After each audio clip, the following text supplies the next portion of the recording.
lo ven lo que estamos explicando, se les va a grabar mejor. Porque si no están escuchando pasivamente la clase, ¿no? Pero si escriben, ya es algo que les puede ayudar para que se les grabe mejor, ¿no? Porque algunos a veces ni los ven seguramente las presentaciones, ¿no? Pero tienen también el texto. Es algo que también les tiene que ayudar. No es solamente la presentación. Doctor. Ya. Doctor. Entonces, sí. Doctor, disculpe el examen, lo que no pudimos enviar, ya no Lamentablemente vamos a no dar. pueden, joven, porque ya les di 20 minutos, 22 minutos les di. Ya no pueden, clarito les dije. Habilita 5 minutos, No se doctor. puede, no se puede, no se puede. ¿Por qué 5 minutos? No, no se puede. Ya, cuando ya concluye el examen, eso le estoy diciendo clarito. Terminen antes mejor, porque si no, no pueden meter. Si se pasan, ya no va a entrar el examen. Por eso son 20 minutos claritos.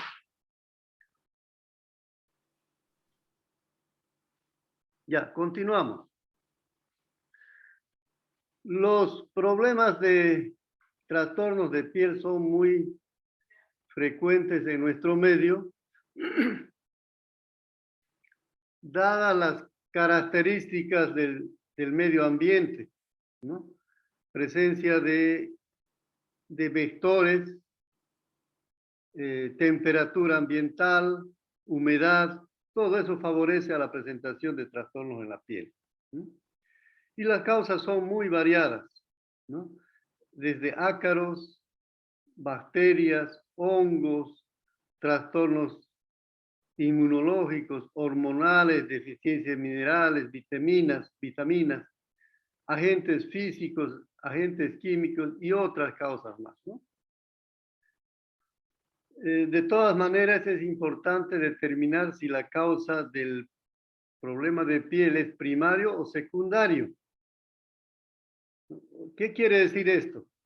Que, por ejemplo, si Sarcoptes es realmente el principal problema que tiene el animal, o es secundario, por ejemplo, a una inmunodepresión, ¿no? Si el animal está con leucopenia acentuada o moderada, está propenso a cualquier tipo de infección bacteriana o parasitaria. Entonces, a eso nos referimos, que hay que identificar si la causa es la principal, el problema de piel, o es secundaria a otro problema que debe haber más importante, ¿no? Vamos a incidir nuevamente aquí abajo en eso. Entonces, en el diagnóstico va a ser importante la historia clínica detallada, el examen físico, determinar el tipo de lesión, eso yo he visto en patología que lo llevan, con el doctor López, qué tipo de lesión es, collarete, pústula, abón, costras, úlceras, etcétera, ¿no? Eso nos da una pauta. De todas maneras, revisen nuevamente esa parte ustedes. Eso nos da una pauta de cuál podría ser la causa, ¿no? Pero de todas maneras hay que hacer exámenes microscópicos, ¿no? Ahí en el hospital, en uno de los consultorios, hay unos dermogramas, ¿no? Bueno, no es por hacerle propaganda al Royal Canin, pero el Royal Canin sacó esos cuadros para poder diferenciar por la ubicación de las lesiones aproximadamente cuáles podrían ser las causas. Vamos a ver más adelante.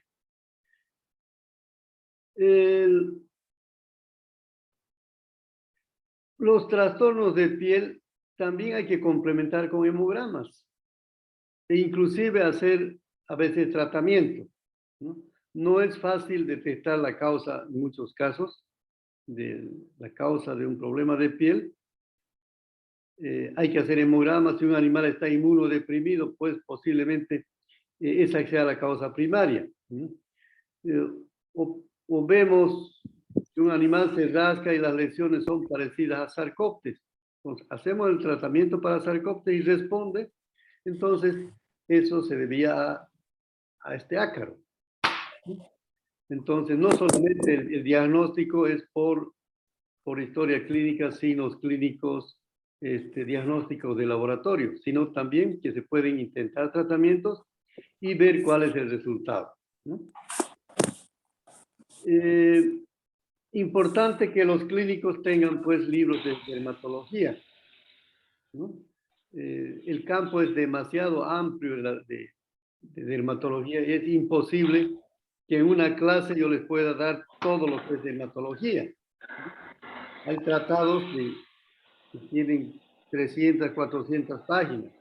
Eso es imposible transmitirles en 1 hora, 2 horas, ¿no?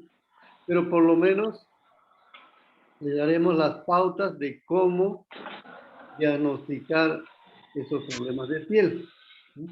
Ya en la práctica clínica tienen que desarrollar más destrezas, ¿no? Y tienen que tener nomás libros de este campo, ¿no? A ver, apaguen sus micrófonos por ahí. Los exámenes microscópicos, por supuesto que son importantes. Apaguen sus micrófonos, jóvenes. No pueden haber clínicos, dermatólogos clínicos si no observan al microscopio. ¿Por qué? Porque las lesiones, si bien tienen alguna ubicación especial en determinados casos, pero no son concluyentes para decir, bueno, esta lesión que veo es sarcóptes. No, uno tiene que verificar al microscopio para tener mayor seguridad. Nos aproximan, pero el error puede ser grande en muchos casos, como lo que yo les voy a presentar a continuación. Y nuevamente les recalco que en nuestro medio hay enfermedades inmunodepresoras como el lichiosis, enfermedades víricas, mala nutrición, que nos predisponen a la presentación de estas enfermedades y otras también, ¿no? Entonces, importante por eso de hacer lo mínimo un hemograma para ver si no tiene otros problemas que pueden ser más importantes que el problema de piel, ¿no? Ya. Y este es un cuadro que tienen ahí en el hospital, un cuadro grande, si tienen oportunidad de ir a verlo, ven, ¿no? Ya, ahí está la ubicación de las lesiones para diferentes patologías, ¿no? Por lo menos las más comunes, ¿no? Por ejemplo, en las dermatitis parasitarias causadas por sarcóptes, ¿no? Aquí está en la parte, muestra al perro en la parte ventral y la parte dorsal, ¿no? La ubicación de las lesiones, ¿no? Es en la fase 1, en la fase 2 de sarna sarcóptica, en la fase 3 de sarna sarcóptica, donde se ubican las lesiones, ¿no? Igual en Demodex, donde se ubican las lesiones, pero esto no es definitivo, simplemente es una pequeña guía, ¿no? Igual en los problemas alérgicos, donde se ubican las lesiones, en la parte dorsal, ventral, en las dermatitis por problemas de pulgas, ¿no? Es muy frecuente que en perros hayan problemas alérgicos por picaduras, no precisamente por picaduras, por las heces y por la saliva de las pulgas, ¿no? Entonces, ¿dónde se ubican las lesiones? Ahí está indicando en la parte dorsal, en la parte ventral, en el estadio 1, 2 y 3, ¿no?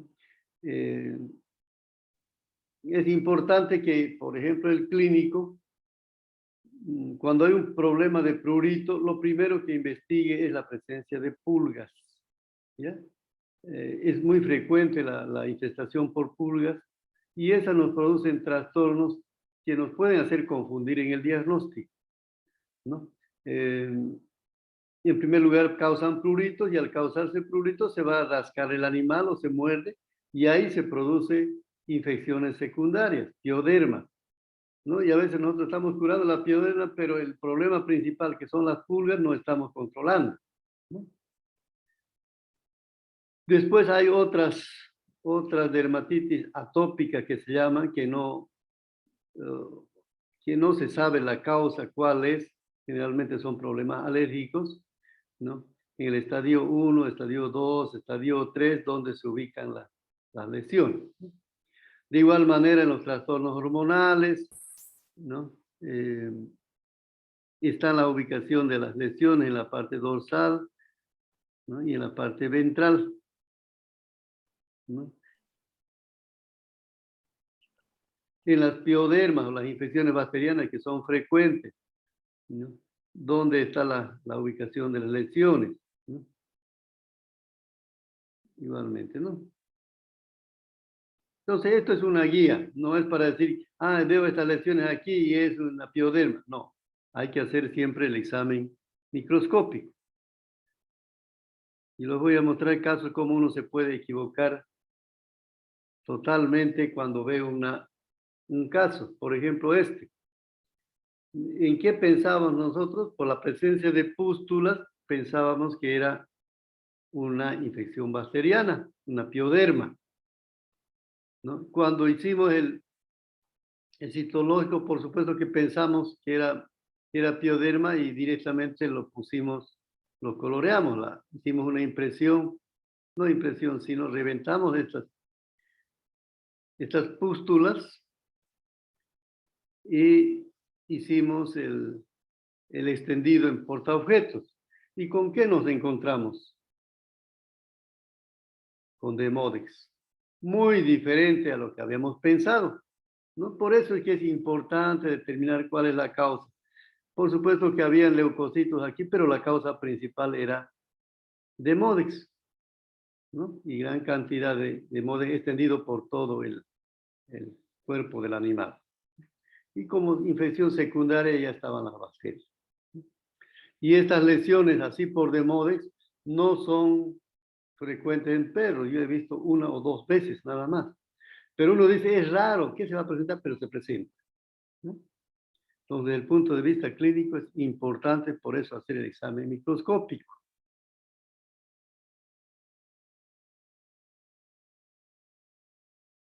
No sé si tengo otras diapositivas no, en citología está. Ya, entonces, ¿qué métodos de diagnóstico utilizamos para ectoparásitos? Utilizamos los raspados cutáneos, el cepillado del pelo y en algunos casos histopatología. Los raspados cutáneos, raspados profundos, utilizamos para Sarcoptes, Demodex y excepcionalmente puede aparecer Sheilettila, aunque no es el método ideal. De todas maneras vamos a detallar más adelante todos estos métodos. El cepillado del pelo, como estamos viendo aquí, debemos hacerlo en todo perro que tenga caspa, ¿no? Porque este parásito produce una ligera inflamación a nivel de la piel y produce escozor y la producción de caspa. Entonces, con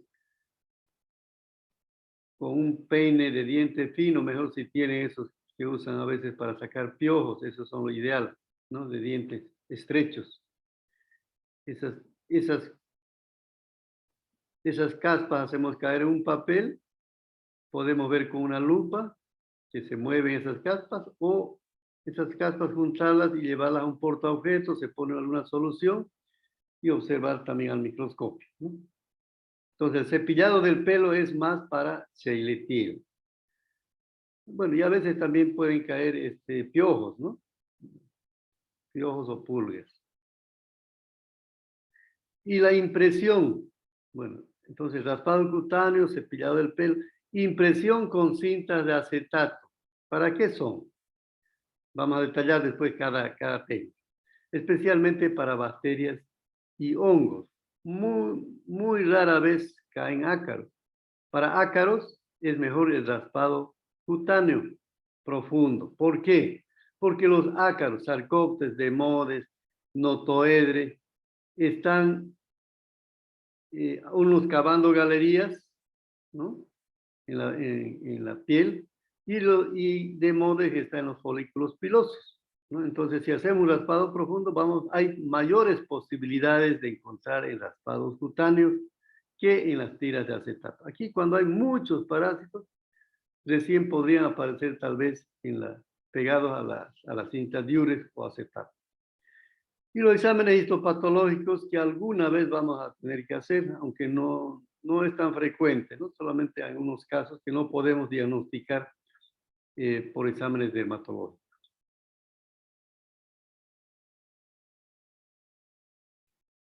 Entonces los raspados cutáneos los hacemos en presencia de cualquier lesión, ya sean eritremas, o sea, manchas, lesiones rojas en la piel, cuando hay desescamación, cuando hay la presencia de costras o hay pérdida de pelo o hay pústulas, ¿no? En cualquiera de esos casos siempre vamos a hacer los raspados de piel, ¿no? Vamos a ver cómo vamos a hacer estos raspados. Ya, antes, ¿qué material utilizamos para los exámenes dermatológicos? Hojas de bisturí, no sé si puedo recorrer esto. No se puede. Hojas de bisturí, portaobjetos, cubreobjetos, glicerina, vaselina líquida, solución fisiológica, también podría utilizarse en algunos casos, cinta de acetato diurex, un cepillo de diente fino, ¿no? Y las soluciones que pueden ser glicerina, vaselina líquida. Es el material mínimo que deben tenerlo en el consultorio si van a sacar muestras para mandar al laboratorio, o si tienen laboratorio ahí en el consultorio, mejor, ¿no?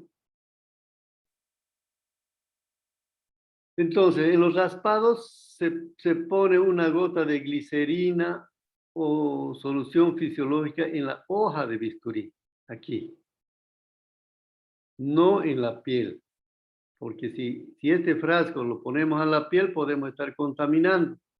Y cuando observemos otro animal, de repente nos va a salir los problemas del primer animal que hicimos, no de ese animal, ¿no? Entonces, eso hay que tener en cuenta. Mejor es poner una gota de la solución en la hoja de bisturí. Si las lesiones principalmente son secas, ¿no? Cuando son húmedas no se necesita colocar solución, pero si las lesiones son secas, en la mayoría de los casos ocurre eso, hay que agregar una gota de solución. Y hacemos el raspado, ¿no? Vigoroso hasta que salga un poco de sangre. No nos vamos a olvidar de incluir pelos y raíces de pelos ahí en el raspado, ¿no? Porque en los pelos también pueden estar los hongos. Y del mismo lugar donde hemos hecho el raspado, también hacemos una impresión con la cinta diurex, ¿no? Después vamos a ver que con la cinta diurex hacemos de ahí y de otras lesiones más donde observemos en el animal, ¿no?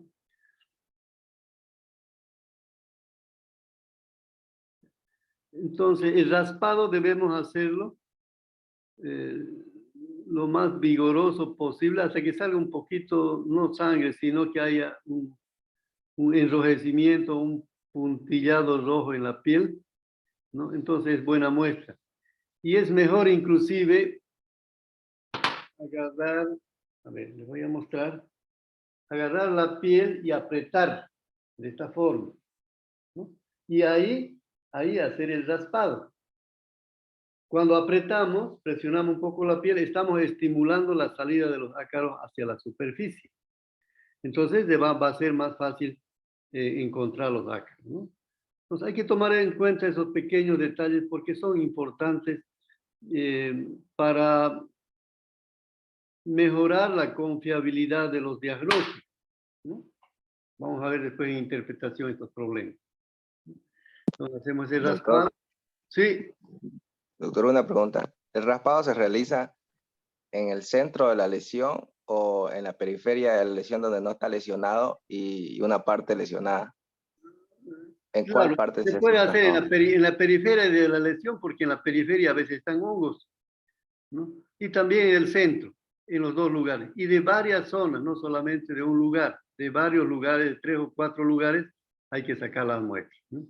Y si no salieron pelos En los raspados hay que arrancar pelos e incluir en la muestra, ¿no?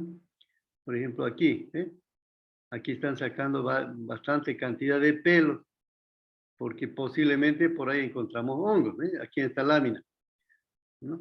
Estamos haciendo el raspado profundo, pero también están habiendo pelos. Esto es cuando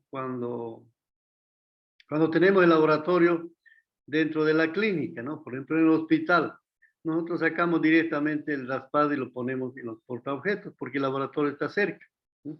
Pero si tienen que mandar a un laboratorio, ese raspado no lo van a poner en las láminas, pónganlo en la hoja de bisturí nomás, ¿no?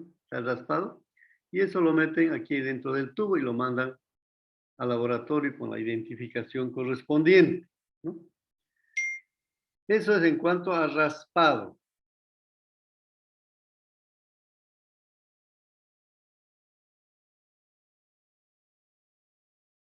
Entonces, en los raspados de piel, ¿qué vamos a observar? No sé si puedo hacerlo desaparecer esto. Ahí. No, no puedo hacer desaparecer. Bueno. Entonces, en los raspados vamos a encontrar ácaros de la sarna, otodestes, sarcoptes, demodes principalmente, y en alguna ocasión hongos, ¿no? Bueno, estos son parásitos bastante grandes, ¿no? No vamos a incidir ya en la forma, ¿no? Aunque ustedes pueden darse cuenta, otodestes es un ácaro, ¿no? Parecido un poco a sarcoptes, ¿no? Tiene un cuerpo redondeado, patas más o menos cortas, ¿no? Con cerdas, sarcoptes y otodestes igual. Y en cambio Demodex es un ácaro que es de forma alargada. No voy a entrar en detalle cuántas patitas, cuántos ojos, porque eso lo han llevado en parasitología, ¿no? Pero aquí cuando observamos un ácaro, ya sea otodestes, sarcoptes, notoedre, que son parásitos frecuentes en los perros, y que tienen estos tres parásitos, tienen casi la misma forma, son redondeados, con eso un poquito las patas más largas, y sarcoptes igual, pero Demodex es un ácaro de forma alargada, ¿no? Con patas muy cortitas, ¿no? Y en este caso de Demodex, inclusive algunos autores dicen que hay que contar el número de parásitos, ¿no? Cuántos hay por campo, pero cuando vemos en una observación microscópica, vemos parásitos adultos, vemos las larvas y vemos los huevos, sí, el problema es Demodex, es infestación por Demodex, ¿no? Y más observando las lesiones. Entonces ahí estamos seguros que el problema es Demodex. Pero si solamente vemos a veces un ácaro adulto en toda la lámina y no hay lesiones, es probable que no sea del problema Demodex, porque Demodex es un habitante natural de la piel tanto del hombre como de los animales, ¿no? En las personas, el 70% de las personas tienen Demodex, y esas personas tienden a que la piel se les deteriore menos cuando tienen Demodex, ¿no? Entonces es un habitante normal de la piel del hombre y de los animales, ¿no? Solamente cuando hay inmunodepresión o hay predisposición genética a Demodex, como lo hemos hablado en la parte de hematología, ¿no? Cuando hay linfopenia y tenemos Demodex, es probable que la causa sea que tenga un carácter hereditario, ¿no? Por predisposición a Demodex, por la linfopenia. Linfopenia persistente, y aunque hagamos el tratamiento contra Demodex, podemos disminuir las lesiones, pero nunca lo vamos a eliminar si ese perro tiene linfopenia, ¿no? Y ese carácter, vuelvo a recalcarles, ese carácter es hereditario, ¿no? Los perros de criaderos, si tienen este problema, no sirven como reproductores porque eso van a transmitir a su descendencia, ¿no? Entonces, cuando detectan de modos hay lesiones, hay que hacer también un hemograma, ¿no? E indicarle al dueño que si hay linfopenia, posiblemente este problema no se lo pueda solucionar totalmente y el animal va a vivir de por vida con este problema, ¿no? Entonces, eso es desde el punto de vista clínico y por eso es importante el diagnóstico de estos parásitos. Los hongos, también vemos cuando hacemos los raspados o arrancamos pelos, ¿no? Aquí estamos viendo estos pelos de hongos que tienen un aspecto grosero, áspero, oscuro, medio granular, ¿no? A diferencia de este pelo, ¿no? Que está aquí pequeño, que es liso. Fíjense la diferencia, ¿no? Ahora, también hay que diferenciar. Hay algunos pelos que tienen médula. Por ejemplo, este pelo tiene médula, ¿no?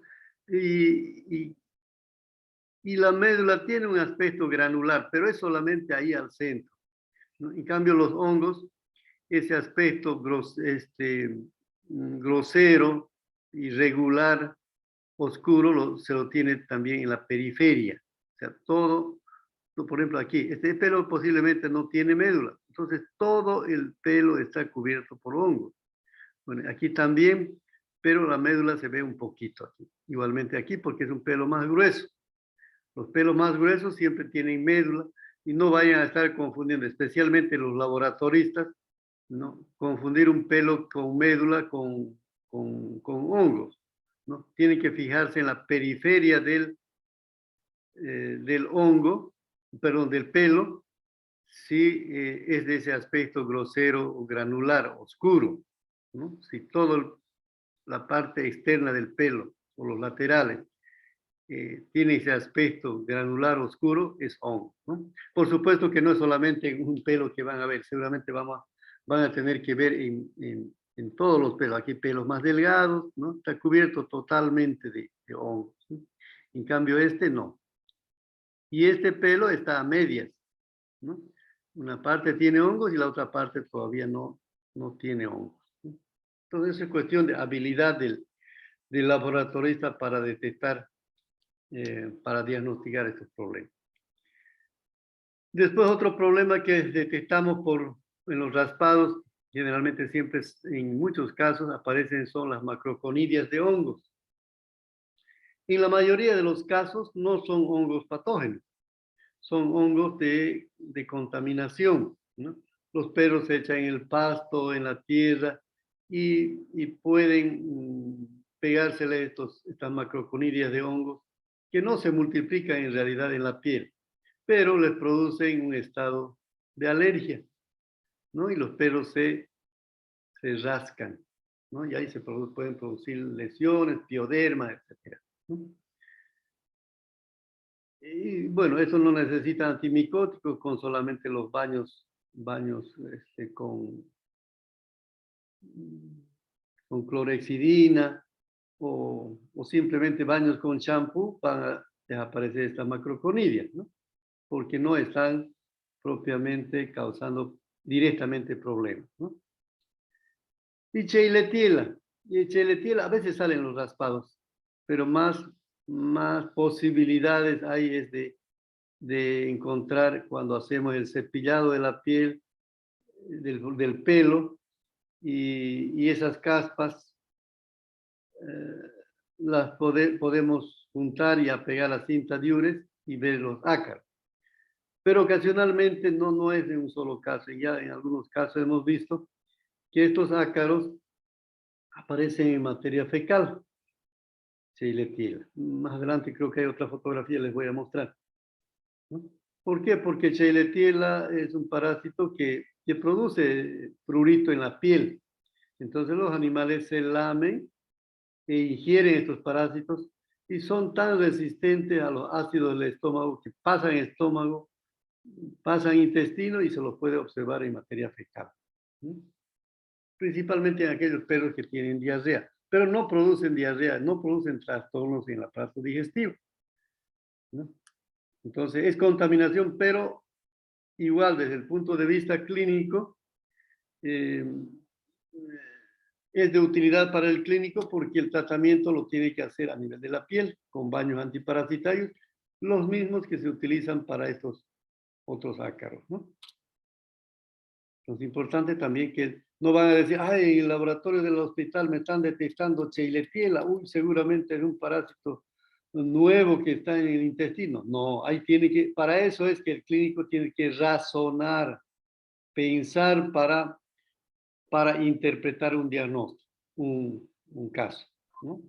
No es como viene del laboratorio que lo van a tomar así tan exactamente como viene del laboratorio. Tiene que pensar, razonar para tener una conclusión sobre diagnóstico.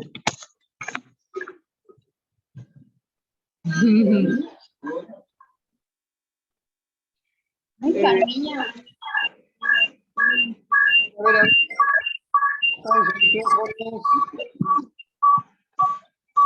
Apaguen su micrófono, joven, ahí está con su perro ladrando. Se agobia su micrófono. Pero no lo ahorquen al perro. Sarcópteros es uno de los parásitos que se encuentran con mayor frecuencia, pero no es el único, por supuesto, ¿no? Entonces, importante saber cómo vamos a obtener las muestras, de dónde. Hay que hacerlo. Hay que silenciar.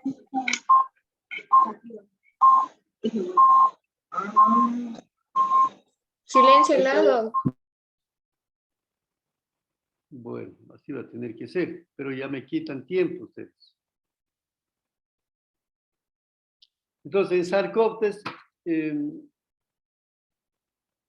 como para cualquier otro ácaro, igual de Modes, hay que sacar de 3 a 5 lugares diferentes del cuerpo, ¿no? Del animal, donde hay la lesión.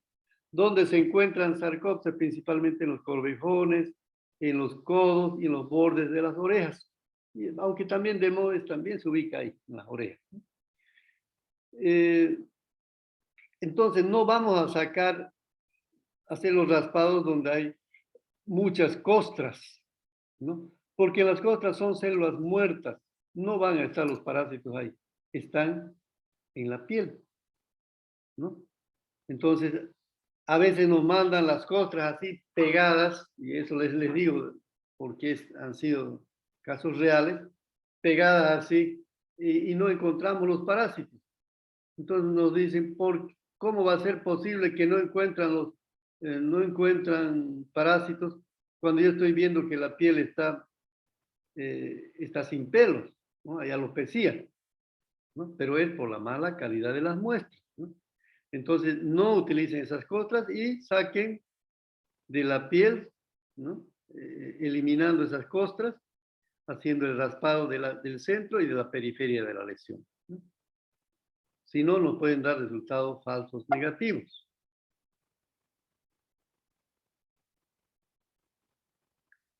Demodex igual, que es de las mismas zonas, aunque hay demodicosis generalizada también, ¿no?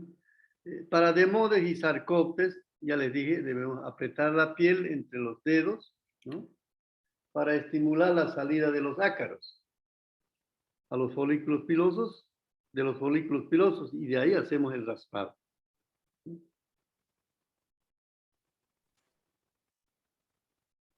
Bueno, aquí está Demodex, antes vamos a ver. Ahí tenemos los casos de Demodex, ¿no? A veces están en la cara del animal, ¿no? Ocasionalmente salen en la cinta diuris. Cuando hay mucha cantidad de ácaros, vamos a observar a veces en la cinta diuris, pero no es el método ideal. En cambio, cuando observamos directamente del raspado, porque nuevamente les repito, especialmente para los que están en las clínicas, sí, ¿no? En el hospital, en el laboratorio del hospital, no les pude hacer entender esto, ¿no? Para saber sacar las muestras, uno tiene que saber dónde se ubica el microorganismo. Estos están en los folículos pilosos o debajo entre la piel, no está en la superficie de la piel. Salen a la superficie a tomar un poquito de aire, refrescarse y se entran de nuevo Sarcópteros a sus galerías, a sus cuevas, ¿no? Y Demodex entra profundamente en los folículos pilosos. Entonces, en los raspados profundos es donde va a haber mayores posibilidades de encontrar estos ácaros. En la cinta de acetato, como en este caso que le hemos coloreado la cinta de acetato pensando ver bacterias, pero este animal tenía gran cantidad de Demodex. Entonces, por eso es que salió un ácaro en la cinta de acetato. Pero mayores posibilidades siempre va a haber en la cinta, perdón, en el raspado profundo de piel. En la observación directa, sin colorear. Entonces, eso es importante tomar en cuenta, ¿no? Tiene su porqué el hacer esos raspados profundos y por qué es más confiable observar parásitos de los raspados profundos. Ahora, para Carlos Llave, que está en trabajo dirigido, la interpretación ustedes tienen que conocer de todas las pruebas analíticas, no solamente de los dermatológicos, ¿no? Y eso es lo que yo les digo a todos los estudiantes que han pasado por trabajos dirigidos, que la interpretación de los resultados está resumido aquí en las presentaciones. Entonces, fíjense en las presentaciones cómo hacemos la interpretación, porque para el clínico, la interpretación de los resultados es muy importante que sepan interpretar, ¿no? Entonces, por ejemplo, en cuanto a la interpretación de los resultados en casos de trastornos de piel, especialmente en cuanto a ácaros, ¿no? ¿Cuál es la sensibilidad? Para Demodex, la sensibilidad es del 75%, o sea, de 10 muestras vamos a encontrar en 7 u 8 muestras vamos a encontrar Sarcópteros, perdón, Demodex, aún estando el animal con Demodex, ¿no? Entonces no son exámenes, pruebas con 100% de sensibilidad. Y para Sarcópteros solamente se encuentra en el 50% de los casos. No es porque el laboratorio sea malo, sino por la misma prueba que no tiene una sensibilidad alta, ¿no? Solamente el 50% de 10 laboratorios, 5 me van a detectar Sarcópteros. Tal vez en los otros 5 no. Porque no hay una prueba con alta sensibilidad para estos ácaros, ¿no? Y Sheilettila todavía la sensibilidad es mucho más baja, de un 20%, ¿no? Entonces no es fácil detectar Sheilettila. Entonces en muchos casos tenemos que valernos de repetir las pruebas o ensayar tratamiento, ¿no? Y bueno, yo sospecho que es Sarcópteros. Bueno, pues como hay una probabilidad del 50% nomás de confiabilidad, bueno, yo ensayo tratamiento. Si me resulta, pasó el escozor, mejoró la piel, era Sarcópteros, ¿no? Igual Sheilettila, yo estoy viendo, hay casos, pero no estoy detectando el parásito. Entonces intento nomás un tratamiento, ¿no? Hago el tratamiento, desaparecen esas caspas, quiere decir que era nomás el problema Sheilettila, ¿no? Entonces, eso es lo que les recomiendo. No solamente el diagnóstico, es importante el diagnóstico a través del laboratorio, pero no, en muchos casos, no es un diagnóstico definitivo, ¿no? Y a veces, eso es lo que quiero que entiendan. En la mayoría de los casos, en las diferentes pruebas analíticas, lo que hacemos es acercarnos al diagnóstico, ¿no? No pretendamos siempre decir, es moquillo canino, con seguridad de 100%, no, solamente con pruebas más sofisticadas como PCR, podemos decir, aunque en algunos casos podemos ver los corpúsculos de inclusión, ahí sí tenemos la seguridad de que es moquillo canino, ¿no? Pero en la mayoría de los casos vamos a dar el diagnóstico por la historia clínica, el examen físico y las alteraciones que hayan en las pruebas analíticas, ¿no?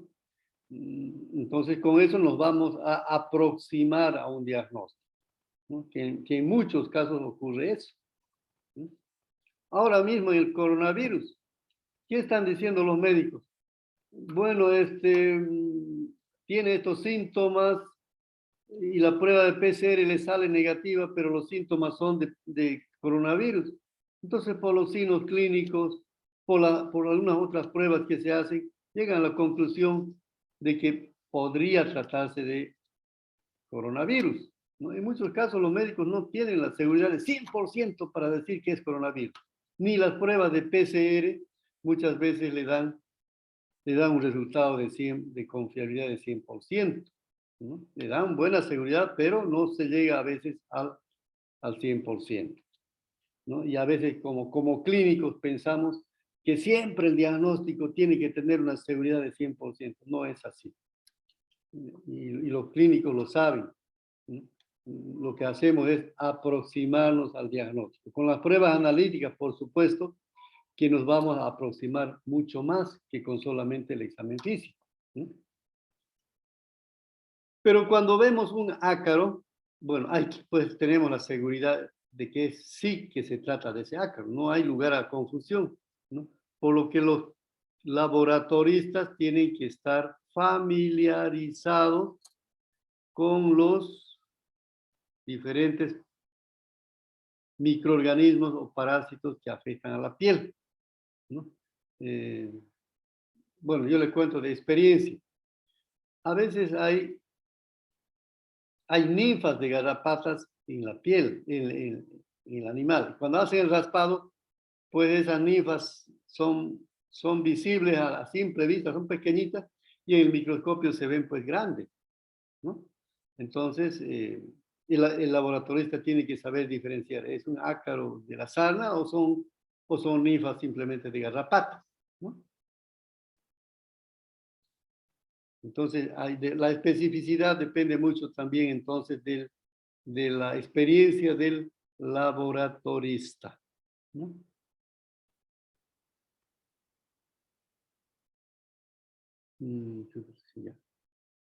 Entonces, para hongos,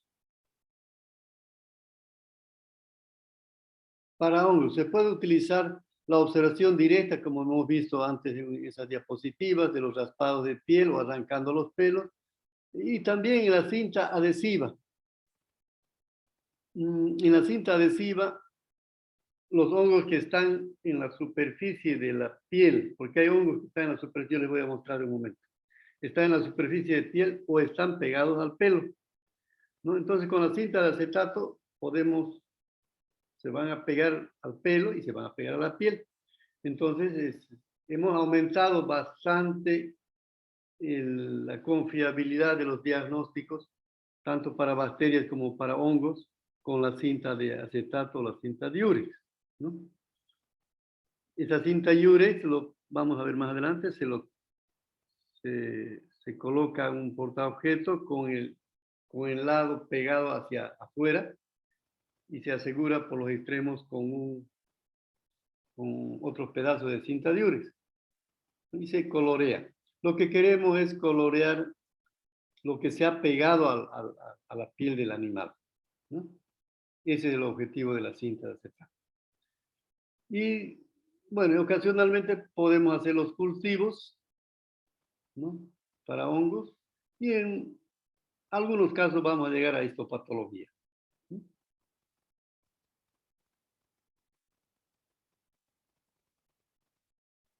Entonces podemos hacer el raspado profundo, arrancando pelos de la zona afectada, si no han salido pelos, o folículos que tengan también folículos pilosos, porque ahí pueden estar los ácaros o pueden estar hongos.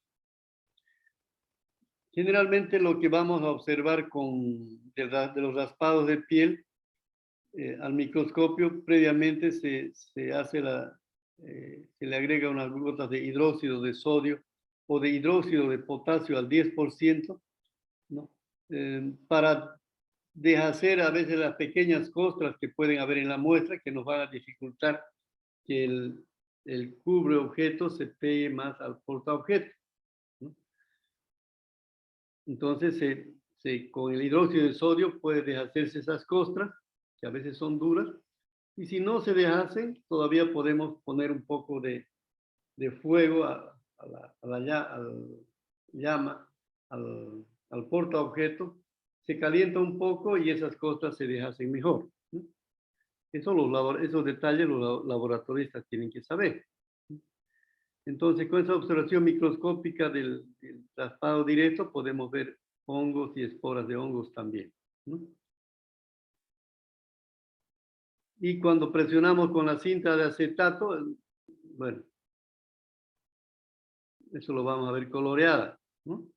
Con la misma coloración que utilizamos para sangre.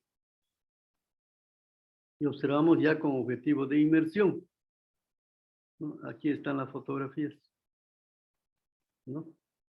Por ejemplo, este perro tiene unas lesiones aquí en la piel, ¿no? Entonces podemos hacer el raspadito de estas lesiones, que son en forma de collarete, ¿no? Si hay pelos por ahí, también sacamos pelos y eso lo ponemos en los portaobjetos para observar directamente y después también podemos colorear, ¿no? Entonces, fíjense, aquí estamos viendo algunas esporas de hongos, malacesia, ¿no? Y también no solamente se ve de esta forma, hay formas variadas que el laboratorista también tiene que estar familiarizado con todas esas formas que se ven de hongos. Generalmente los hongos son de mayor tamaño que las bacterias, ¿no? Estas son esporas de hongos, no pudimos identificar, hemos detectado en caballos y también en perros. Entonces, en caso de hongos, hay que hacer el raspadito, pero también hacemos con la cinta de acetato para después colorear, ¿no? Entonces, porque les vuelvo a repetir, hay hongos que están pegados a la piel, hay otros que están en el pelo. Entonces, con el raspado y los pelos vamos a poder identificar a cualquiera de estos hongos. Ocasionalmente vamos a tener que hacer cultivos micológicos, aunque por supuesto que es más sensible estas pruebas, pero en pocas ocasiones también hemos llegado a hacer cultivos. Hemos hecho en algunos casos, pero no en todos. Se puede también obtener una muestra mediante el cepillado, el pelo, o también en un cepillo dental podemos recoger las escamas y eso cultivar. Por supuesto que tendrá que ser un cepillo limpio, ¿no? Bueno, puede sacársela, solamente dejar la cabeza del cepillo dentro del medio de cultivo para cultivar, ¿no? Además, no se olviden de enviar escamas, raspadas y pelos, incluyendo la raíz de los pelos cuando vamos a hacer un cultivo micológico. El envío de las muestras al laboratorio, eso es importante. Deben hacerlo en buenas condiciones, ¿no? Muchas veces nos han hecho llegar las cintas Durex en esas cintas anchas y todo un bollo hacia los lados. Es todo un problema en el laboratorio querer deshacer esas cintas porque se han pegado entre sí, ¿no? Entonces tomen en cuenta esos aspectos, ¿no? De sacar bien la muestra. Bueno, lamentablemente no han tenido la oportunidad de hacer ahora, pero los que están haciendo trabajos dirigidos han desarrollado esa destreza de sacar las muestras, ¿no? Por eso es que los que quieran dedicarse ya a la parte de laboratorio clínico, a sacar las muestras, realizar las diferentes pruebas analíticas, interpretar, lo van a desarrollar mejor en el semestre de titulación, ¿no? Cuando elijan la modalidad de trabajo dirigido. Ya. Ya, entonces deben mandar bien acondicionada. La cinta de acetato se pone aquí al centro, más o menos hay que calcular el tamaño de la cinta que vamos a utilizar para hacer la impresión en el animal. Y se lo pega por estos extremos con otro pedacito de cinta, ¿no? Entonces, de manera que va asegurado ahí, identificado bien, ¿no? Y no debemos mandarlas pegadas a las láminas, sino siempre con algo que los separe. Por ejemplo, aquí uno de los colegas nos mandó de esta forma, ¿no? Están dos muestras, bueno, también hizo impresiones. Entonces, la parte que ha hecho el pegado, la impresión, está adentro. Entonces, esta otra lámina igual, y después la asegura por fuera con diures también, ¿no? Para que no se salga. Entonces, el objetivo es de que estas muestras lleguen en buen estado al laboratorio. Ahora hay también las cajitas de 5, 10 láminas, 3, 4, 5 láminas en el comercio. Esas cajitas son buenos para mandar muestras también, ¿no? Y no cuestan caro, son 5, 10 bolivianos que cuestan esas cajitas y van bien acomodadas, ¿no? En las piodermas o infecciones bacterianas que pueden ser en la piel y con frecuencia es en el oído también, ¿no? Tenemos problemas de infecciones bacterianas y también otodestes. Otodestes tenemos en el oído externo, ¿no? Se puede desinfectar levemente la zona, aunque no es posible a veces desinfectar en la parte profunda, y con un hisopo se introduce, ¿no? Generalmente primero lo que hacemos desde este cotonete, hacemos una impresión rápida, un portaobjeto, ¿no? Luego lo introducimos esto al tubo, y de ese extendido rápido que hemos hecho, vemos al microscopio, ¿no? Son bacterias. Entonces está bien lo que saqué para bacterias, ¿no? Porque pueden ser también hongos, ¿no? Si son bacterias, entonces de aquí ya vamos a hacer un cultivo. Este es un medio de transporte que el mismo laboratorio le puede proveer, ¿no?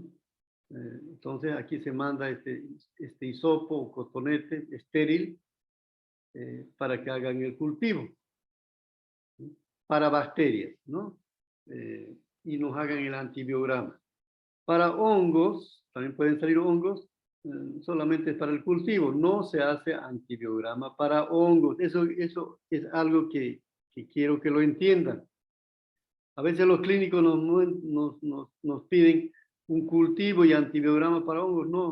No se hace. No vienen los discos, no sé si ustedes han visto en bacteriología, los discos para antibiograma como vienen para bacterias, no vienen para hongos.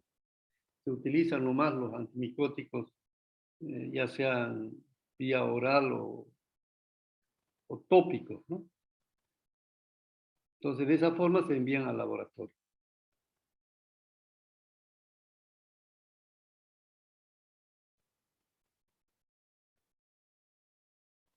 Ya, entonces, en los resultados de exámenes dermatológicos no hay mucho problema, no hay problema de interpretación. No es ninguna dificultad, porque viene directamente anotada la causa, ¿no? Por ejemplo, ahí tenemos notoedre cati. Bueno, esto es notoedre. No hay que analizar ahí. No es como el hemograma que tenemos que tenemos muchas variables que tenemos que relacionar, que tomar en cuenta. Aquí no. Aquí es directamente, ¿no? Notoedre cati. Pero sí nos sirve para entender que los problemas a veces de piel no son solo un problema. Aquí tenemos notoedre, pero también tenemos bacterias. Coco. Entonces hay que hacer el tratamiento para los dos problemas. Aquí tenemos Sarcoptes y Demodes. Esto nos da más o menos, perdón, me da más o menos el grado de infestación. Es una infestación alta, igual de Modex, ¿no? Entonces, esto me sirve también para tener una idea del tratamiento. No, no se va a solucionar con un baño. Esto posiblemente sea durante un mes, ¿no? Haciéndole baños cada semana. Baños antiparasitarios, ¿no? Entonces, nos sirve también para hacer el tratamiento. Estas crucecitas hay que tomarlas en cuenta en muchos casos. Indica una infectación alta, ¿no? Hay que relacionar también, por supuesto, con las lesiones del animal, no es solamente el laboratorio, ¿no? Aquí tenemos sarcóptes y hongos, ¿no? Entonces, el tratamiento, por eso es importante saber cuál es la causa. No es que yo veo un problema de pie, debe ser sarcóptes. Estamos solucionando a medias un problema, ¿no? Y estamos dejando tal vez estos hongos. O a veces dicen, no, y hay muchos veterinarios, muchas clínicas que piensan, no, esos son problemas de hongo y le hacen el tratamiento cuando el problema es sarcóptes, pues de Modex, o son piodermas, ¿no? Nos han llegado muchos casos de esos al laboratorio de algunas clínicas que no hicieron el diagnóstico y que los problemas siguen durante meses curándolos y no se resuelven. Al final llegan al hospital, allá tenemos que hacer el diagnóstico, por supuesto, ¿no?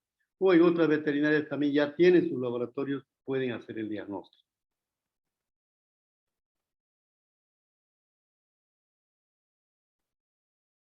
Aquí tenemos de Modex y abundantes esporas de hongos. Dos problemas diferentes, tratamientos totalmente diferentes.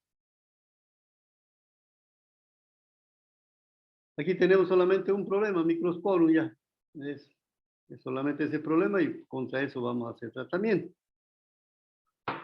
Y eso sería lo referente a dermatología. Por supuesto que hemos avanzado rápido, pero ya después como clínicos tendrán que pulir más esta parte porque son problemas que llegan a la clínica todos los días. Los problemas de piel, los problemas de tumores también son frecuentes en nuestro medio. ¿Alguna pregunta?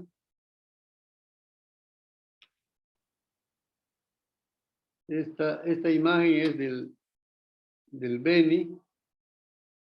A veces de vez en cuando voy por allá a dar una vueltita porque tengo unas familiares. Bueno, y hay que aprovechar esos feriaditos, ¿no? Es un hermoso río, creo que es el Ibare, donde hay delfines de río, ¿no? Y esa es la atracción. Uno va en las lanchas y se pueden ver los delfines, para los que quieran ir al Beni. Bien, jóvenes, si no tienen alguna pregunta, entonces vamos a pasar por lo menos a comenzar exámenes citológicos.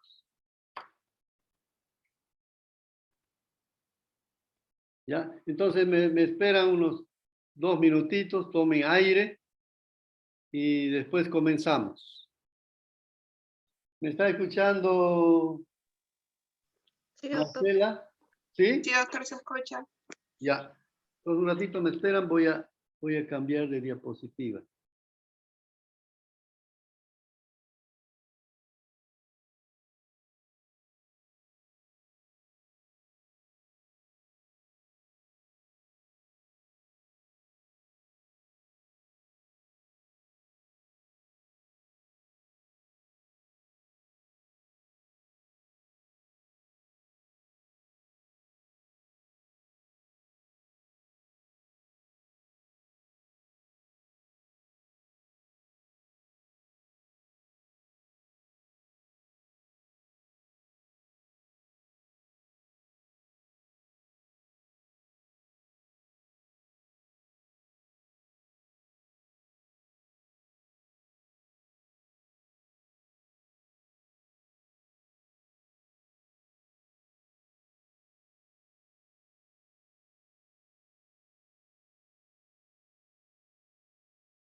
Stephanie, ¿cómo puedo?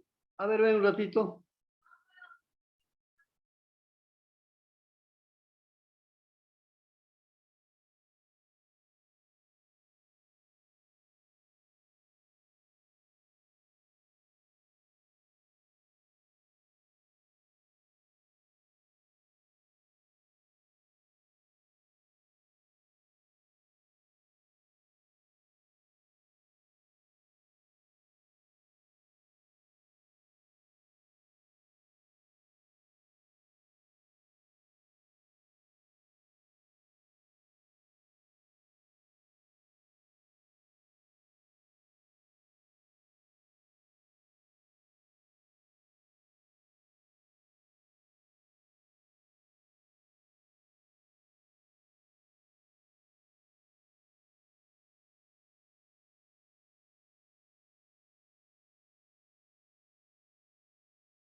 Ya, jóvenes, reiniciamos. Ya habrán tomado un respiro.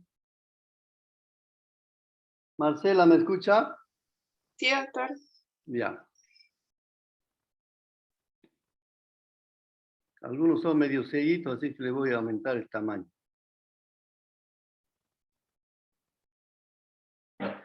Ya. La citología es otro campo muy amplio, que tampoco una clase va a ser suficiente, ¿no? Hay tratados de citología como el que ustedes están viendo aquí, ¿no? Y otros libros que me cubren casi 500 páginas.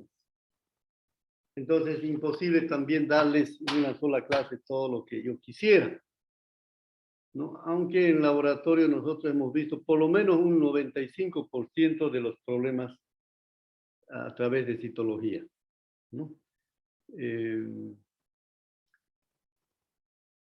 Nos dimos cuenta de que la citología era pues una herramienta útil en la práctica clínica.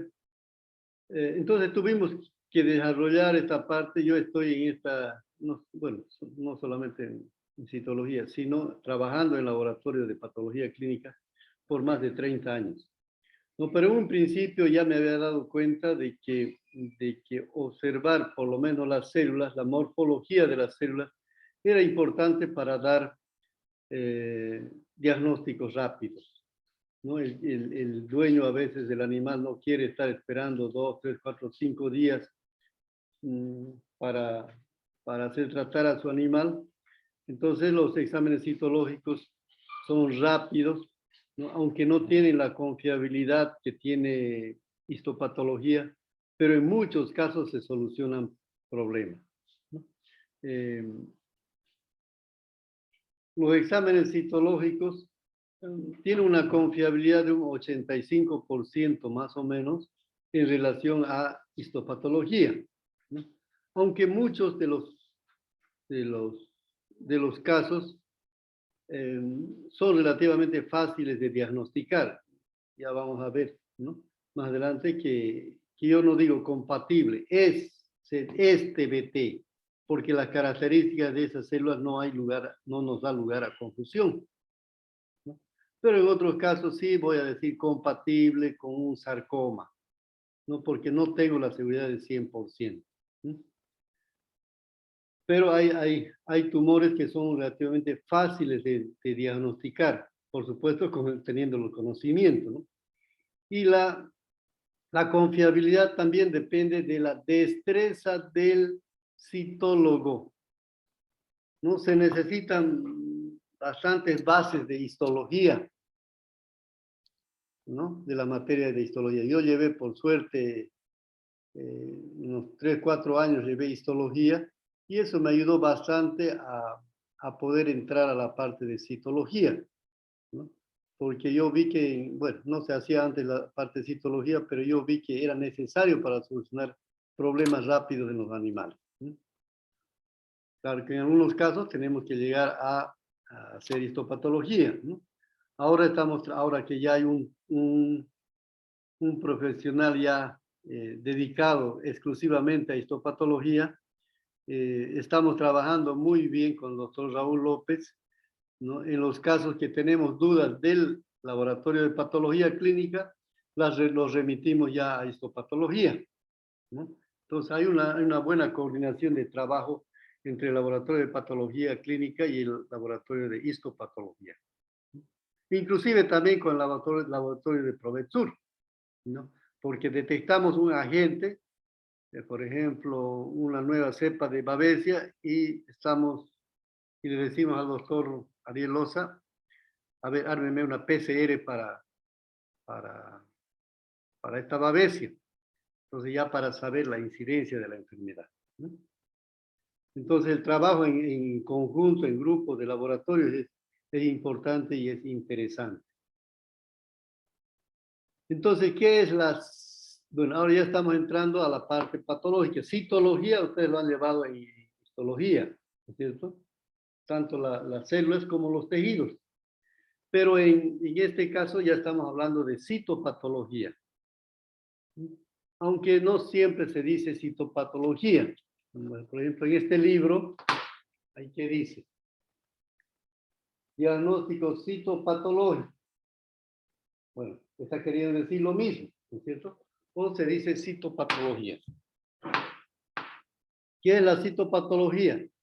Es el estudio de los extendidos de sangre, de células, extendidos celulares para dar diagnósticos y pronósticos. Eso es citopatología. Entonces, no estoy viendo yo el tejido en conjunto, estoy viendo simplemente las células, la morfología de las células para dar un diagnóstico y un pronóstico, ¿no? Esa es la citopatología. ¿En qué casos está indicada la citopatología? Voy a volver aquí al título. Entonces, las indicaciones para usar la citopatología es en las masas cutáneas, en cualquier masa que haya, ya sea a nivel de la piel o subcutánea, ¿no? Por ejemplo, aquí estamos viendo subcutánea, o también puede estar a nivel de la piel. Cuando hay metástasis, o sea, aparece un nódulo aquí, pongamos que es en el vientre, después aparece en el lomo, o en ganglios linfáticos, ¿no? En otras partes del organismo, ya es una metástasis, o sea, se ha difundido el tumor a otros lugares, ¿no? Cuando hay agrandamiento de ganglios linfáticos, o sea, o alteraciones en los ganglios linfáticos, o sea, las linfoadenopatías, es importante hacer una citología. En la próstata también. El sedimento urinario, que hemos pasado ya, en parte es un examen citológico, ¿no? Hemos visto leucocitos, eritrocitos, células epiteliales, ¿no? Es citológico. Y las acumulaciones de líquido, ya sea en el tórax o abdomen, es importante también analizar qué contiene ese líquido y en muchos casos qué células contiene ese líquido. Vamos a ver más adelante también. También para determinar a veces algunas malformaciones o neoplasias a nivel del ojo, que también les voy a mostrar algunos casos. Y en masas intraoperatorias, ¿no? Cuando hacemos una cirugía, bueno, supongamos que aquí estamos haciendo una cirugía de un pez, ¿no? Y nos encontramos con unos nódulos, ¿no? Entonces, rápidamente sacamos una muestra para ver de qué se trata. Ahora, al laboratorio clínico laboratorio de patología clínica del hospital, no solamente nos llegan pues muestras de perros y gatos, nos llegan de bovinos, nos llegan de equinos, de todas las especies, inclusive de peces, lagartos, ¿no? Y con lo que tenemos tratamos de solucionarles el problema a los productores, ¿no? Este es el caso, por ejemplo, de un criadero de peces, ¿no? Donde los peces estaban muriendo y no crecían a la al mismo ritmo que los peces normales, ¿no? Y además ya se habían dado cuenta que algunos tenían unos nódulos, cuando abrieron los peces para venderlos, tenían unos nódulos y no estaban aptos para la venta, ¿no? Por el mal aspecto que tenían, la cara, ¿no? Entonces nosotros hicimos el estudio de este caso, ¿no? Vimos qué había en los nódulos y con qué nos encontramos con un trematode. Este es un trematode, ¿no? Que una de sus fases está forma un quiste, un nódulo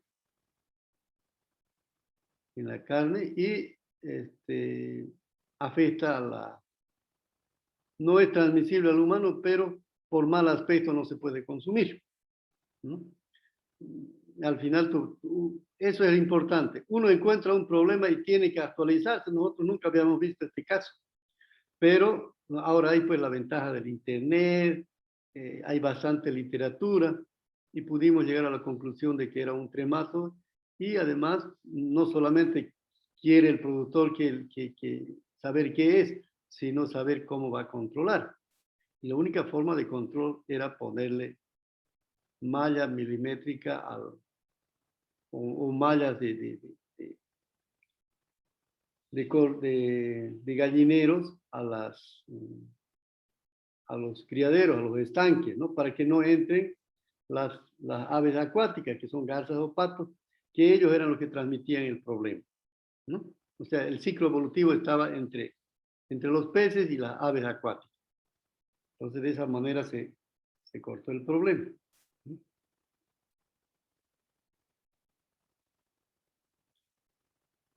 Ya, entonces, les decía que toda masa que veamos siempre hay que investigar, saber de qué se trata. Por ejemplo, ustedes creen que yo podría saber de qué se trata esta malformación que hay aquí en la nariz de este gato. Imposible, ¿no? Ni Berta Carmiña lo adivina eso. Entonces hay que hacer un estudio, hay que hacer una punción, en este caso hicimos una punción. ¿Y con qué nos encontramos? Con estas esporas, perdón.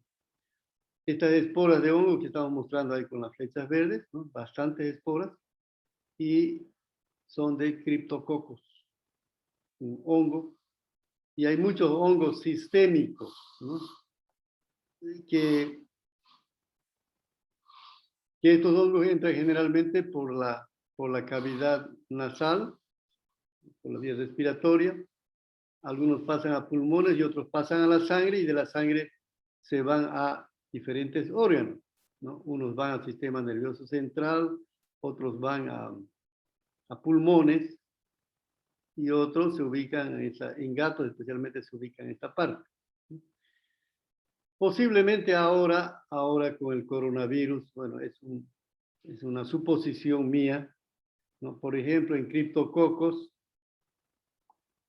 Cryptococcus es un hongo que se encuentra en las heces de las palomas de Castilla. Y al secarse las heces, por el viento se dispersan las esporas y van ya sea a infectar a humanos o animales, ¿no? Y nada raro que después de la pandemia, de esta pandemia o durante esta pandemia, hayan algunas personas ya inmunodeprimidas y que pueden contraer estas infecciones, ¿no? Y no es fácil el diagnóstico, ¿no? Porque a veces van a venir problemas, signos nerviosos, problemas pulmonares, ¿no? Y lo complican eso al mismo coronavirus, ¿no? Entonces los médicos posiblemente no conocen muy bien estas enfermedades zoonóticas, pero hay que tomarlas en cuenta, ¿no? Entonces, pues, como decían,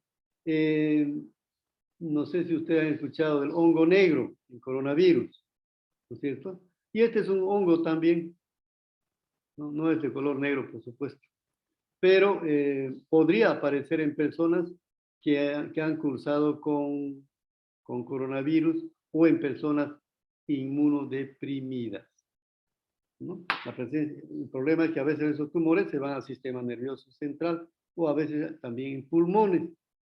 Y en pulmones a veces lo están tratando con simplemente antibióticos y no están pensando que podría ser un hongo, ¿no?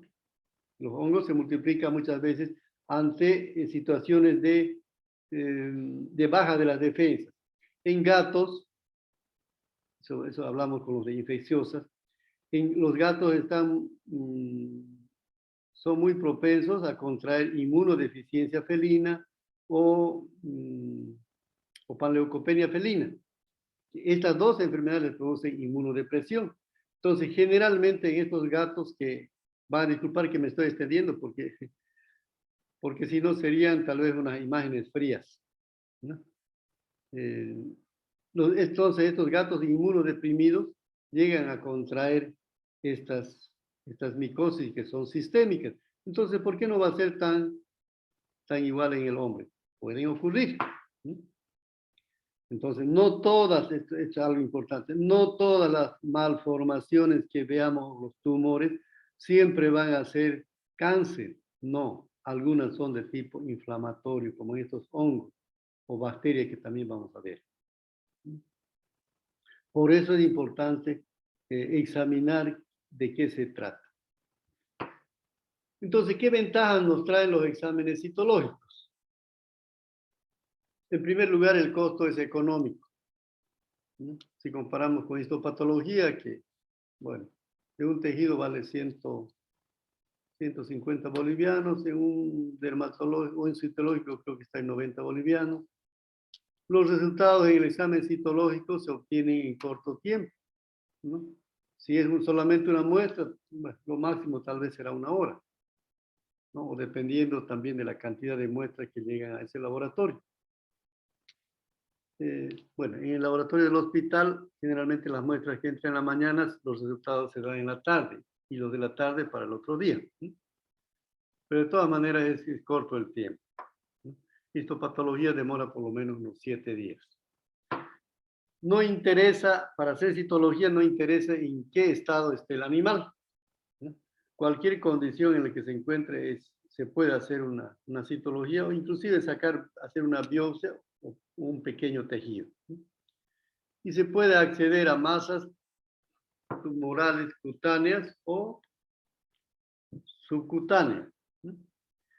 Inclusive en tumores o alteraciones de órganos parenquimatosos internos como el hígado, vasos, riñones, se puede hacer una citología, ¿sí? Aunque a veces hay que sacar un pedacito de tejido de tamaño mayor, que ya es una biopsia, ¿no?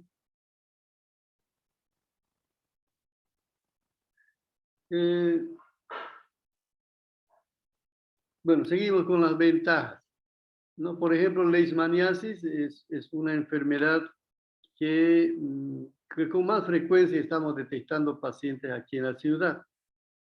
No propiamente porque la enfermedad está aquí, sino que llegan perros de zonas endémicas de leishmania, donde está el vector. ¿Cuáles son esas zonas endémicas? Las poblaciones que están en el Pantanal boliviano brasilero. Ahí está Corumbá, a este otro lado está Quijarro, los que conocen esa zona, Quijarro, Arroyo Concepción, Puerto Suárez, que están a la orilla del Pantanal, ¿sí? Entonces ahí está el vector. La mayoría de los perros nos han llegado de ahí, pero también nos han llegado inclusive del Paraguay. No conocemos muy bien el Paraguay, de qué zona.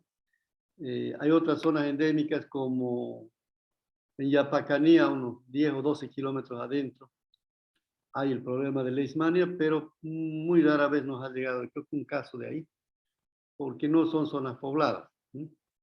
Después está en el Alto Beni, en La Paz, en Bermejo, en Tarija.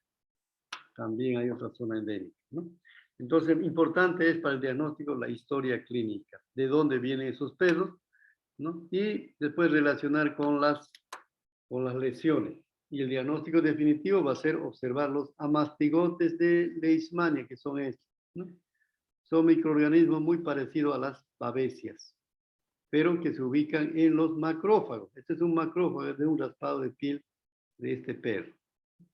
Y ahí vemos los signos clínicos, ¿no? Presencia de primero alopecia, después la presencia de úlceras, alopecia alrededor de las orejas y en las uniones mucocutáneas. Ahora, los problemas a veces que tenemos en citología es en la glándula mamaria, ¿no? En muchos casos, no en todos, hay la dificultad en el diagnóstico. Entonces, mejor en esos casos los remitimos las muestras para histopatología. Entonces, la citología significa sacar una pequeña cantidad con una aguja o con un raspado, ¿no? Pero a veces tenemos que sacar una muestra un poco más grande, es una biopsia. Si vemos, por ejemplo, un tumor externo, no hemos podido sacar por punción, y tenemos nomás que sacar un pedazo del tumor y hacerlo ya en laboratorio el raspadito, ¿sí? Entonces, para esos casos ya es un tejido de mayor tamaño, ¿sí? ¿Por qué? Entonces la biopsia nos da mayor información, podemos mejor ver las células, ¿no? Ya. Y justamente yo ayer estaba recibiendo una consulta de un colega de Tarija. No es para... No es para que no digan que es mentira, ¿no? Ahí está, ¿no? De Tupiza. De Tupiza. Ese muchacho vino a hacer un pequeño entrenamiento aquí en el laboratorio, pero no siempre es fácil llegar a tener las destrezas para los diagnósticos citológicos, ¿no? Entonces, periódicamente él me manda muestras, y en este caso, justamente en este caso, yo no puedo llegar al diagnóstico porque lo que veo más son eritrocitos y algunos leucocitos. Entonces, solamente sangre, ¿no? Entonces, ahí yo necesitaría tal vez que saque un pedazo del tejido y me haga un raspado bien hecho y ahí en su consultorio y me mande las muestras. No me puede mandar porque es demasiado lejos, ¿no? Pero las fotografías me mandan. Entonces hay que ver la forma de sacar una buena muestra y que podamos hacer la lectura, ¿no? Entonces hay algunas cositas que debemos saber de citología, ¿no? Los diagnósticos que emite el citólogo, inclusive a veces el patólogo, nos estamos refiriendo a histopatología, pueden ser de 3 categorías. Ustedes tal vez han visto los resultados cuando llevaron la parte de patología general o especial. Seguramente ahí les han mostrado algunos resultados reales, cómo salen del laboratorio, ¿no? Bueno, estos diagnósticos nulos principalmente son en citología. Rara vez hay histopatología, pero sí en citología tenemos estos problemas. Y en este caso, justamente el que yo les estoy mostrando, bueno, vamos a otra imagen.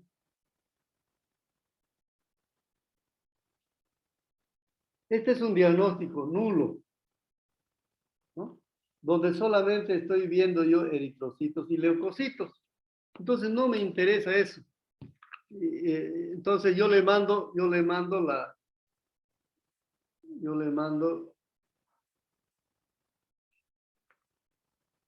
las indicaciones de cómo me debe sacar la muestra. Mejor que me haga un raspado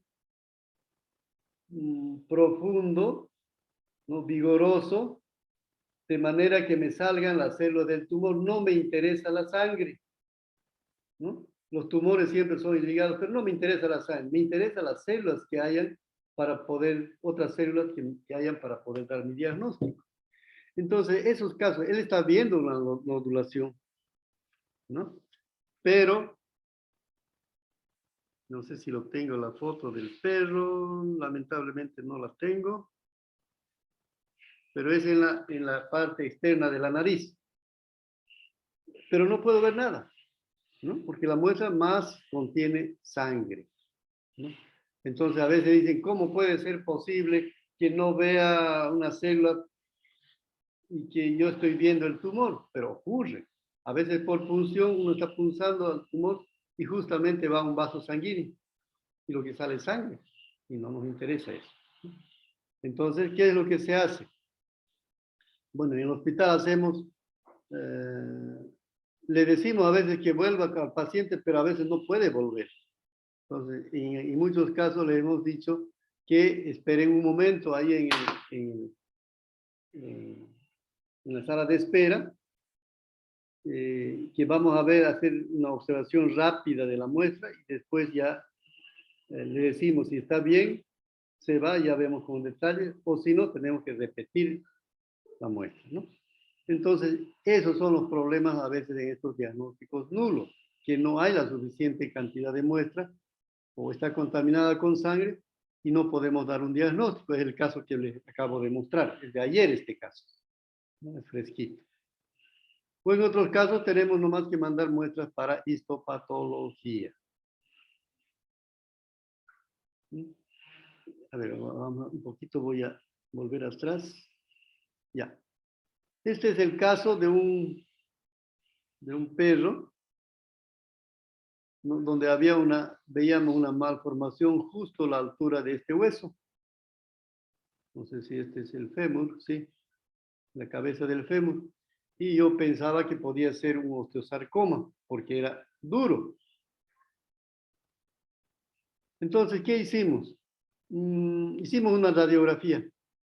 La radiografía no me indicaba claramente si había o no un tumor. Parecía que no era un tumor, ¿no?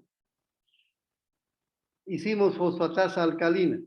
Eso es que a veces, eso es importante, que no es solamente el examen citológico para el diagnóstico de neoplasias o tumores,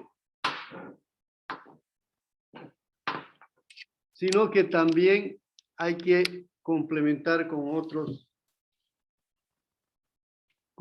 medios, como son las... Perdón, un ratito voy a señalar.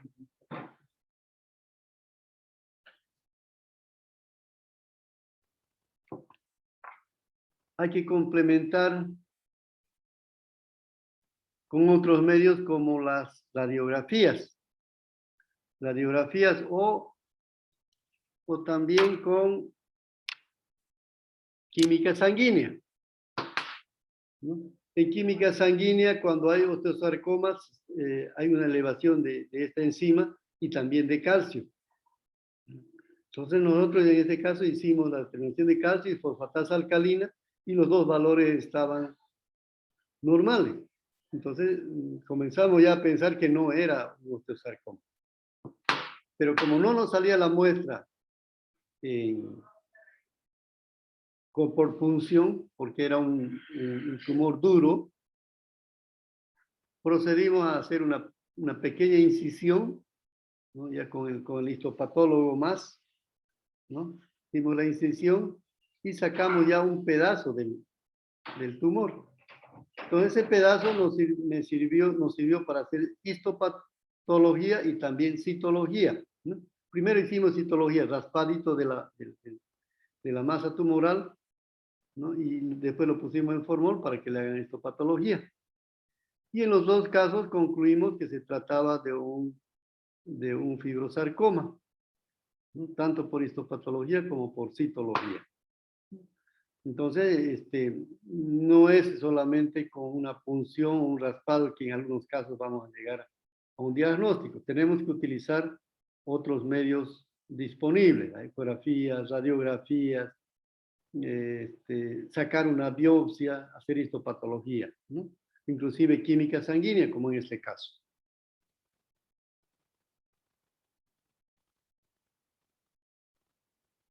Bueno, ahí está, mayor aumento.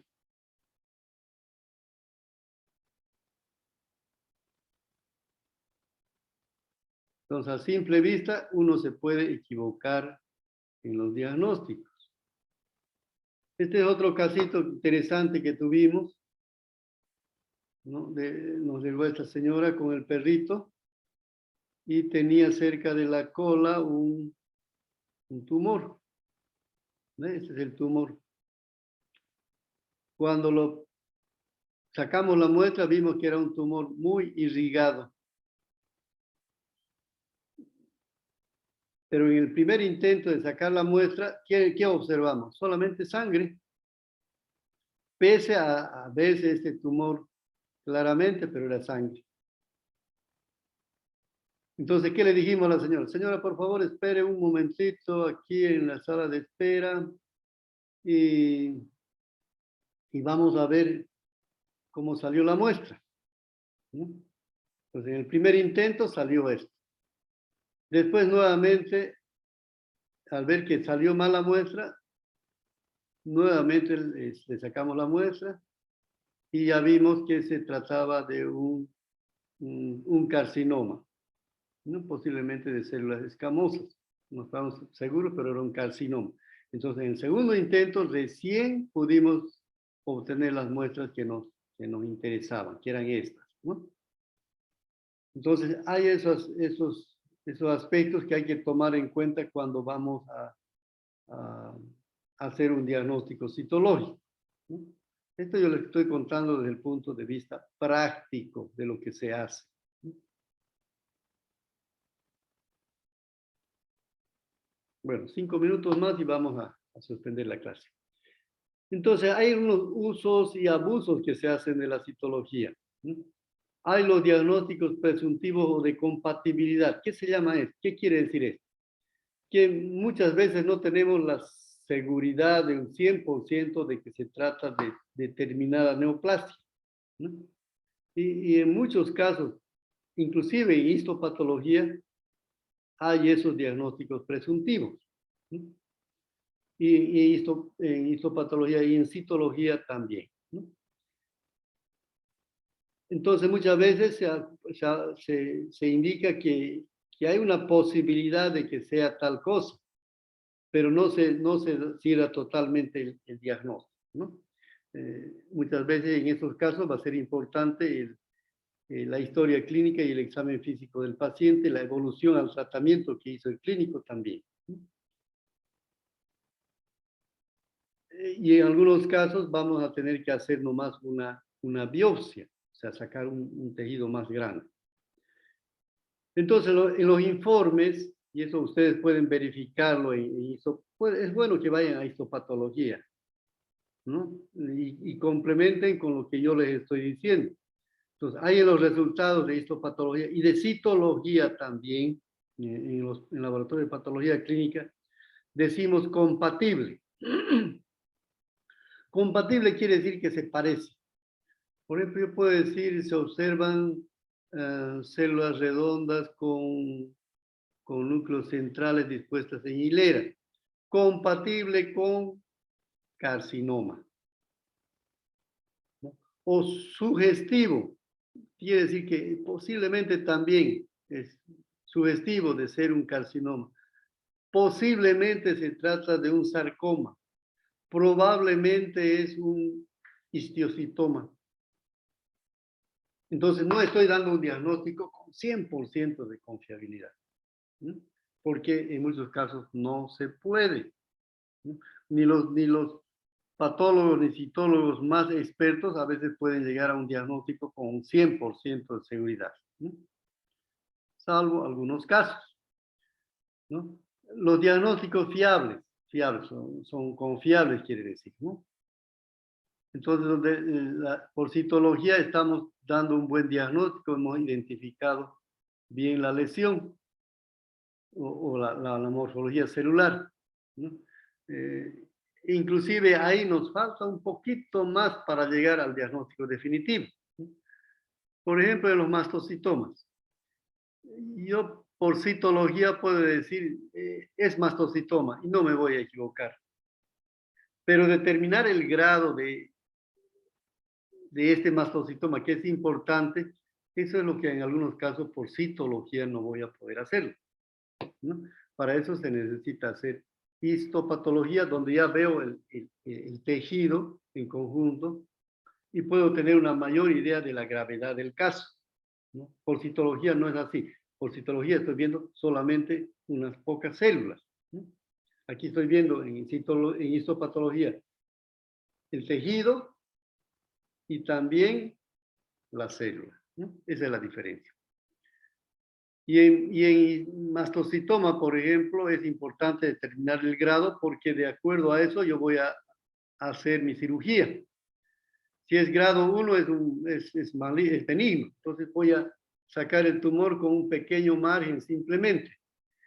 Pero si es un grado 2 ya es moderadamente maligno, ya voy a hacer el margen más amplio. Y si es grado 3 muy maligno, ya tengo que hacer con un amplio margen sacar el tumor, porque por ahí pueden quedarme algunas células malignas. Aunque a veces en citología el dueño, por no gastar más plata, dice, no, doctor, así nomás que sea. Bueno, entonces yo pongo mastocitoma. Sí, no digo probable mastocitoma, es mastocitoma. Lo que digo sí es probable grado 1, probable grado 2 o probable grado 3, de acuerdo a lo que más o menos veo, ¿no? También eso puede servirle de guía al cirujano. Entonces, no solamente es importante dar los pronósticos, porque, por ejemplo, el mastocitoma yo estoy dando con el grado, estoy dando un pronóstico, ¿no? Sino también con el tipo de tumor, por el tipo de tumor podemos dar también un pronóstico, ¿no? O sea, determinar la gravedad. Eso desde el punto de vista clínico es importante o para hacer las cirugías. Bueno, vamos a quedar ahí. Por favor, estamos quedando genéricos. En la diapositiva 13 me hace recuerdo, Marcela, Ya, doctor. en el caso de que una muestra sea de buena calidad, genéricos precisos, ¿ya? Para mañana. Entonces vamos a continuar y ojalá que podamos terminar mañana esta parte. Las Doctor, notas ya voy a verlas ahorita cómo lo han hecho. doctor, el Doctor, examen, disculpe, una pregunta. Sí, adelante. Algunos exámenes que estábamos dando nos atrasamos con un par de minutos, 3 minutos. Sí, doctor, ¿verdad? Si han concluido en los 20 minutos, tendría que haber pasado. Doctor, Si ya han pasado después de los 20 minutos, ya no se puede volver atrás. doctor, disculpe, a las 7:50 ya me salía que no se podía enviar el examen. ¿Cómo? A las 7. A las 7:50 ya me salía que no se podía No. enviar el examen. No. Claro que a las 7:52. A las 7:52 yo he cerrado. Le he dado todavía un minuto de tiempo, porque hemos empezado a las 7:31. Entonces deberíamos terminar a las 7:51. Pero le he dado hasta las 7:52 el tiempo. ¿Ya? Entonces han tenido el tiempo suficiente. Yo les dije por eso, no traten de mandar justo a las 7:50. Manden un poco antes. 3, 4, 5 doctor, ¿no lo minutos. podemos dar oral? No se puede ya, jóvenes. No, ya no se puede. Doctor, ¿no lo podemos dar con el grupo A, por favor? No, ya es otro Sí, examen doctor. diferente. No, Por favor, doctor. no, ya no se puede. Y les estoy explicando bien clarito. Su compañera les ha mandado las recomendaciones. Entonces tienen que cumplir, jóvenes. Tienen que cumplir. Los temas no son exactamente los mismos que hemos avanzado en este grupo y en el otro. Ya.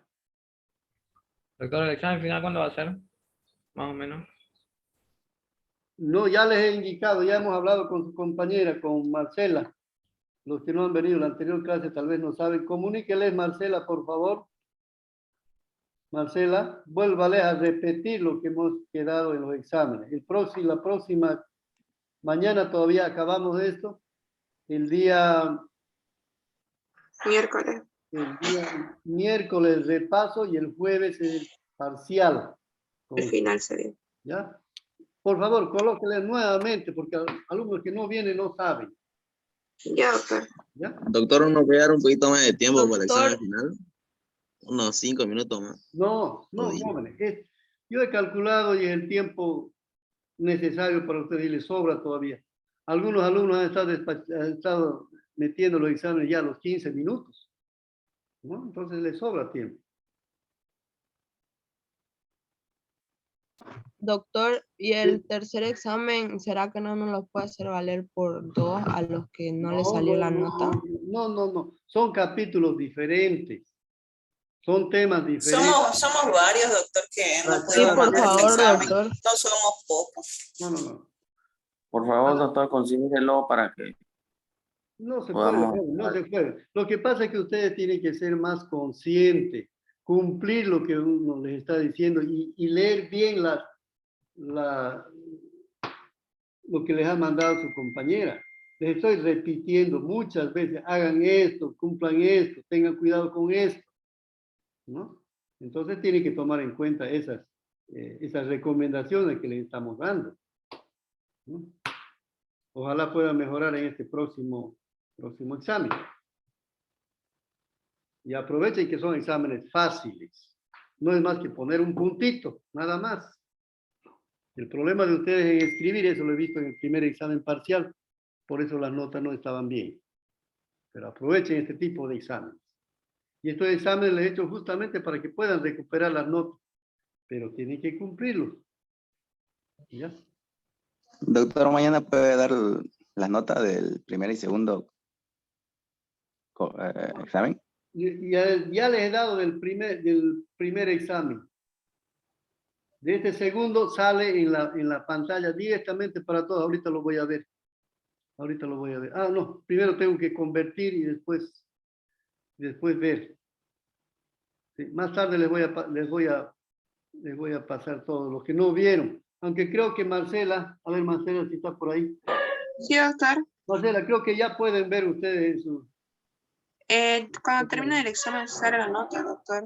Sí, Directamente. doctor, cuando termina, sale. Cuando termina el examen sale directamente la nota. Así Sí, que doctor, no sé. sale. Claro, ya sale la nota ahí. Está de cada uno. Entonces pueden revisar nomás también ahí la nota. Sí, doctor, aún sale. Sí. Y un trabajo, doctor, puede ser para recuperar la nota de este examen de hoy. No hay tiempo, jóvenes, para trabajos. No hay. El semestre ya se nos acaba. Eso es lo que tienen que... Doctor, Acaba el semestre, sí. doctor, una preguntita. Después del final, ¿cuándo sería que más o menos vería esto de las notas para que suba al sistema? Tenemos tiempo para pasar la nota hasta el 31 del mes. Entonces, en ese Ya. tiempo, yo, por supuesto, les voy a pasar las notas antes, unos 2 días antes, por lo menos, para que sepan sus notas, Ya, doctor. para que sepan si van a entrar a mesa también. Ya. Entonces nos veríamos mañana.